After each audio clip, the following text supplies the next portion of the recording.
Brilliance Audio presents The Missing by Daisy Pearce, performed by Karen Cass and Rachel Beresford. Samantha. Now. Start with a joke, they'd told him, and so he did. It was the only joke he knew. The wedding speech went downhill from there. 6 months later I gave birth to our daughter, and 3 days after that he left, moving back to his parents in Northampton. I never heard from him again. So for a time it was just me and Elizabeth. And now it is just me. Her name was Elizabeth, but I always called her Edie. Edie, like the percussion of a heartbeat, the drum of her feet on the stairs that led to her bedroom. Edie. It was a fanciful, wistful name, conjuring up images of beatniks and poetry and dappled sunlight on skin. My girl, my Edie, she was not like that. She was a dagger, a thorn, the upturned tack embedded in your heel. Never still, a loose-limbed nail-biter with thick dark hair and round eyes, permanently worried.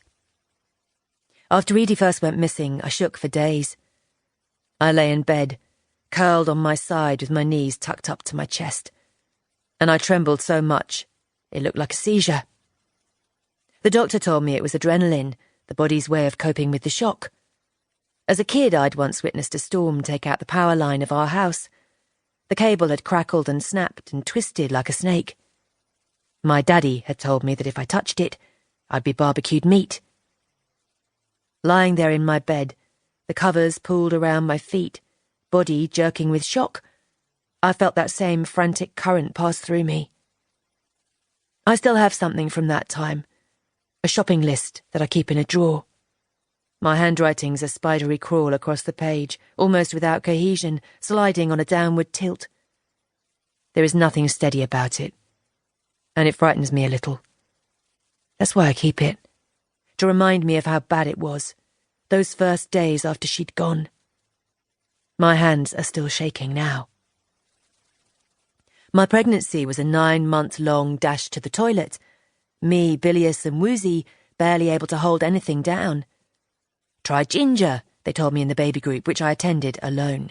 Try peppermint, try yoga. When Edie was born, I was terrified. It wasn't the blood or the way it seemed to coat everything with its coppery odour. I wasn't afraid of the pain either, not even when it felt as though my spine were filled with crushed glass. I was afraid of her. The baby.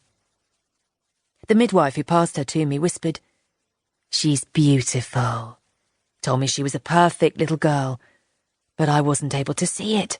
I was terrified of Edie, the weight of her, glossy and slick as a baby seal, coated in a waxy vernix. She opened her mouth, and instead of the primal howl I had been expecting, she began to mewl like a kitten, tiny fingers clenching and unclenching, her plump face crimson and crushed-looking, irritable. I lay back on the pillows, feeling hollowed out.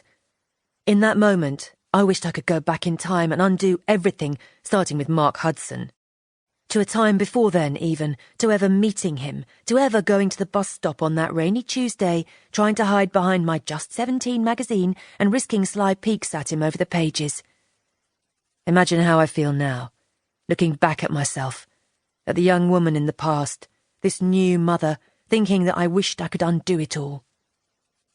Talk about a life sentence.